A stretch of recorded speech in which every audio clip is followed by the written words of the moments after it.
مولا علی مولا صلی ونسلم علی رسولہ الکریم اما بعد فاعوذ باللہ من الشیطان الرجیم بسم اللہ الرحمن الرحیم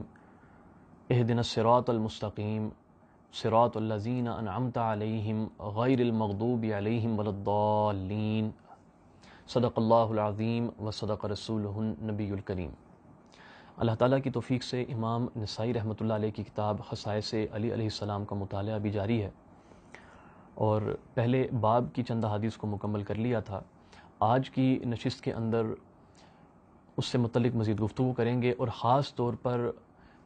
مولا علی کرم اللہ وجہ الکریم کا یہ فرمان کہ میں صدیق اکبر ہوں، اس کے اثرار کے اوپر بھی کچھ گفتگو کریں گے۔ تو امام نسائی رحمۃ اللہ علیہ ایک اور حدیث پاک بیان فرماتے ہیں، اخبرنا محمد بن عبید بن محمد الکوفی سے سند چلتی ہے۔ اس کا ترجمہ یہ ہے کہ حضرت ابو یحییٰ بن عفیف اپنے والد عفیف رضی اللہ تعالیٰ عنہ سے روایت کرتے ہیں کہ میں زمانہ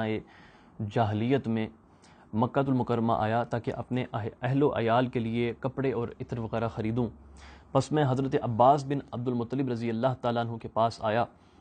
اور وہ ایک تاجر شخص تھے۔ میں ان کے پاس بیٹھا تھا کہ طلوع آفتاب ہوا، اور اس نے آسمان میں دائرہ بنایا۔ میں کعبہ کی جانب دیکھ رہا تھا کہ اچانک ایک نوجوان نمودار ہوا،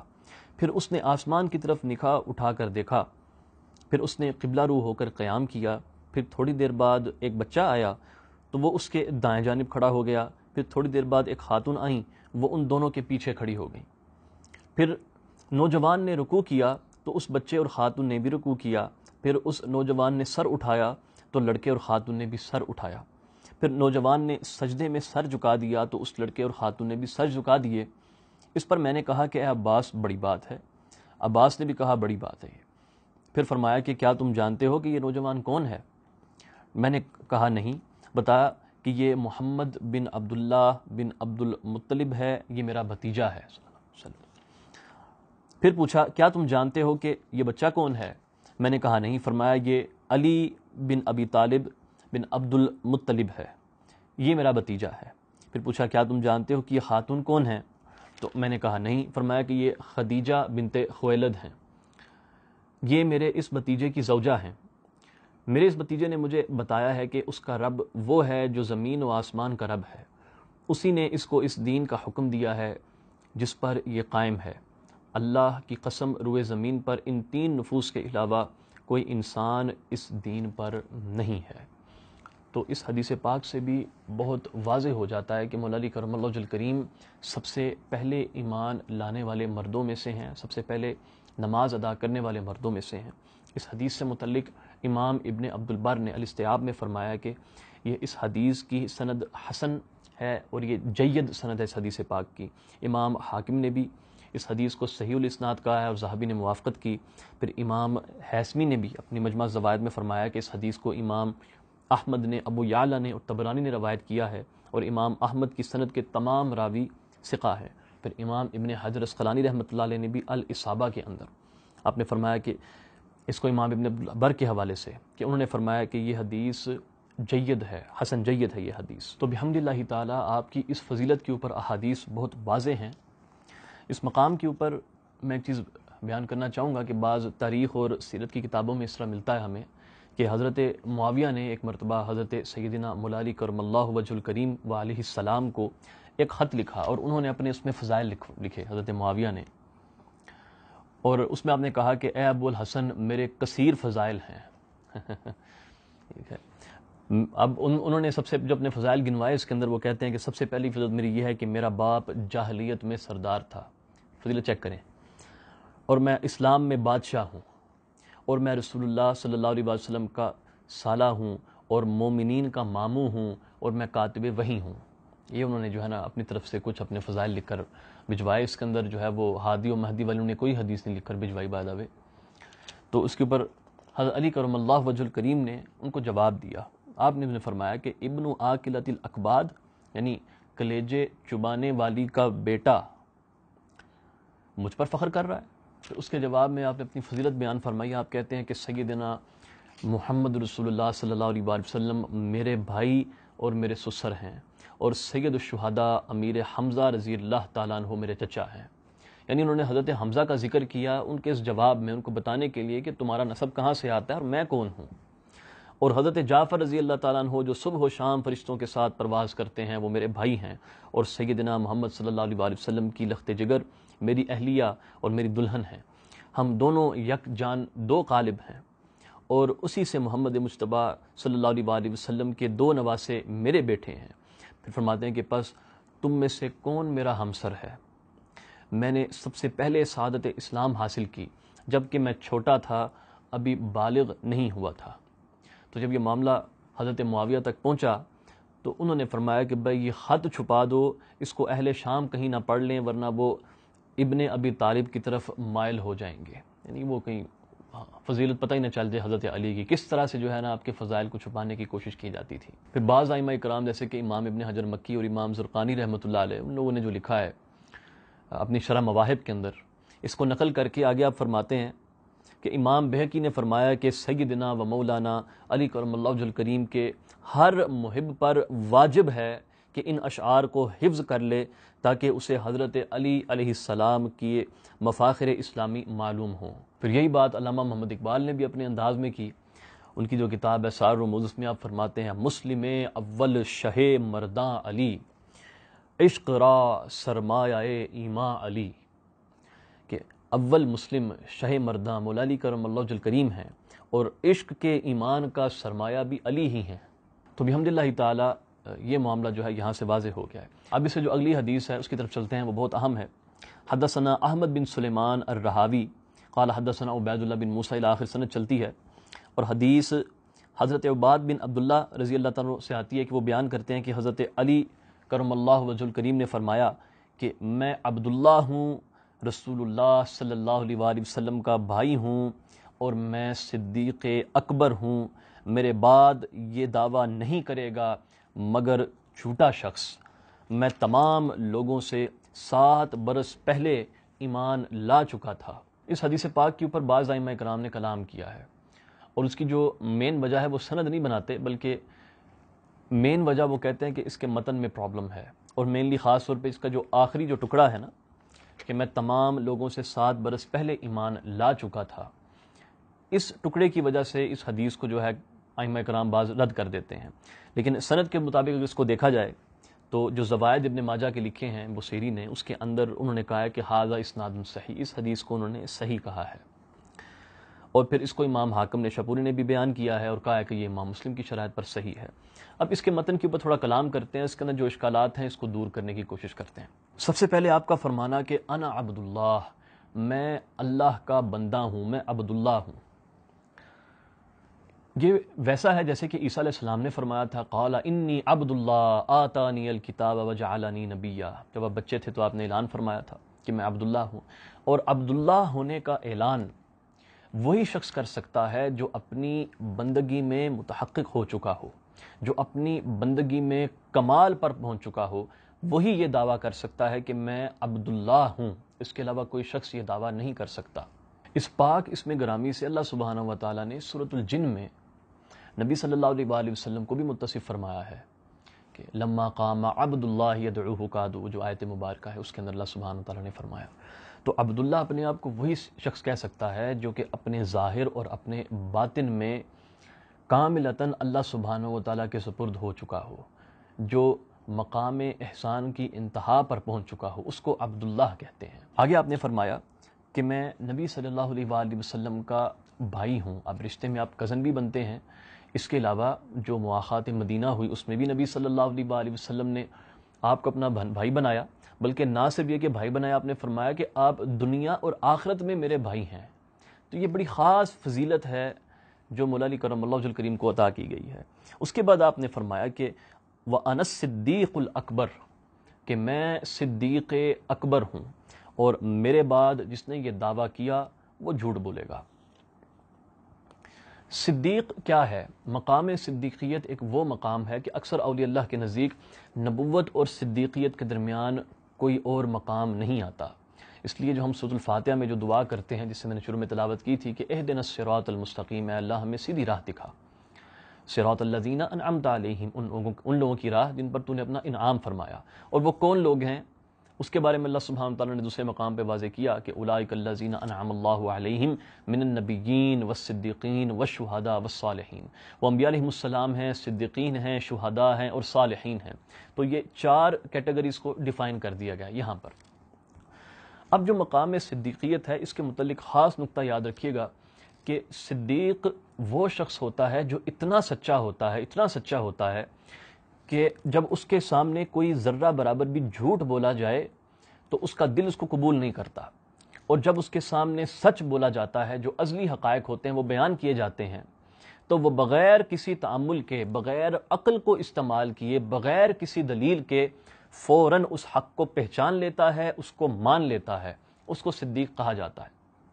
جیسے کہ ابوبکر صدیق رضی اللہ تعالیٰ عنہ، آپ کو یہ ٹائٹل اس لیے ملا کہ معراج کی رات جب نبی صلی اللہ علیہ وسلم نے اعلان فرمایا کہ میرے ساتھ یہ واقعات پیش آئے ہیں، تو آپ نے بغیر کسی تعامل کے فوراً اس چیز کی گواہی دی کہ یا رسول اللہ صلی اللہ علیہ وسلم آپ سچے ہیں۔ اس بنا پر آپ کو صدیقیت کا خطاب ملا۔ اب جو مقام صدیقیت ہے، ہم یہ نہیں کہہ رہے کہ یہ کسی اور صحابی کے پاس نہیں ہے، ہم صدیق اکبر رضی اللہ تعالیٰ عنہ کو صدیق اکبر ہی مانتے ہیں، دل و جان سے مانتے ہیں، وہ بات نہیں کر رہے۔ ہاں، لیکن یہ مقام مولا علی کرم اللہ وجہ الکریم کو بھی اللہ پاک نے عطا کیا ہے، اور اس کو سمجھنے کے لیے کہ مقام صدیقیت کیا ہے، مزید ایک چیز یاد رکھیے کہ صدیق کو اللہ سبحانہ و تعالیٰ خاص ملکہ عطا کرتا ہے چیزوں کو سمجھنے کا، اس کو ایک خاص علم ملتا ہے، کیونکہ صدیق وہ شخص ہوتا ہے جو کہ نبی سے ڈائریکٹلی متاثر ہوتا ہے اپنے قول میں اور اپنے فعل میں، ڈائریکٹلی، اس لیے اس کے اور نبی کے درمیان کوئی دوسرا رتبہ، کوئی گیپ نہیں ہوتا کسی بھی قسم کا۔ تو اس کو اللہ سبحانہ وتعالیٰ بڑا خاص علوم سے، بڑی خاص سمجھ سے نوازتے ہیں۔ اس کی مثال دیکھیے کہ جب نبی صلی اللہ علیہ وسلم، آپ جب اپنے آخری ایام میں تھے تو آپ نبی صلی اللہ علیہ وسلم نے جب فرمایا کہ ابوبکر صدیق رضی اللہ تعالیٰ کو کہیں کہ وہ نماز ادا کریں، تو پھر سیدہ عائشہ صدیقہ رضی اللہ تعالیٰ عنہ نے کہا کہ یا رسول اللہ وہ بہت ہلکے دل والے ہیں، وہ رو پڑتے ہیں، نماز نہیں پڑھا پائیں گے۔ نبی صلی اللہ علیہ وسلم نے کسی کی بات نہیں سنی، آپ نے فرمایا کہ ان سے کہیں نماز پڑھائیں، یعنی نبی صلی اللہ علیہ وسلم کو کچھ خاص چیز معلوم تھی ان سے متعلق کہ جو مقام صدیقیت ہے اس سے بڑا کھل کے سامنے آ جاتا ہے۔ پھر جب نبی صلی اللہ علیہ وسلم کا وصال مبارک ہوتا ہے تو تمام لوگ جو ہیں وہ ابھی بڑی غیر یقینی کیفیت میں ہیں، لوگ اس کو ایکسیپٹ نہیں کر پا رہے کہ یہ کیا واقعہ پیش آ گیا، لیکن اس مقام کے اوپر بھی صدیق اکبر رضی اللہ تعالیٰ عنہ، یعنی ابوبکر صدیق رضی اللہ تعالیٰ عنہ، آپ ممبر پر تشریف لاتے ہیں اور خطبہ ارشاد فرماتے ہیں۔ پھر اسی طرح جب نبی صلی اللہ علیہ وسلم نے حجۃ الوداع کے موقع پر ایک باریک اشارہ فرمایا تھا کہ میرا وصال قریب ہے، وہ اشارہ کسی کو سمجھ نہیں آیا تھا، ابوبکر صدیق رضی اللہ تعالیٰ عنہ اس کو سمجھ گئے اور آپ نے اس پر رونا شروع کر دیا تھا اس بات کے اوپر، اور لوگ کہتے تھے یار کیوں رو رہے ہیں، ان کو کیا ہو گیا؟ وہ بعد میں جا کر یہ بات سمجھ آئی کہ وہ معاملہ کیا ہے۔ تو جو صدیق ہوتے ہیں اللہ سبحانہ و تعالیٰ ان کو بڑے خاص مقامات سے نوازتا ہے،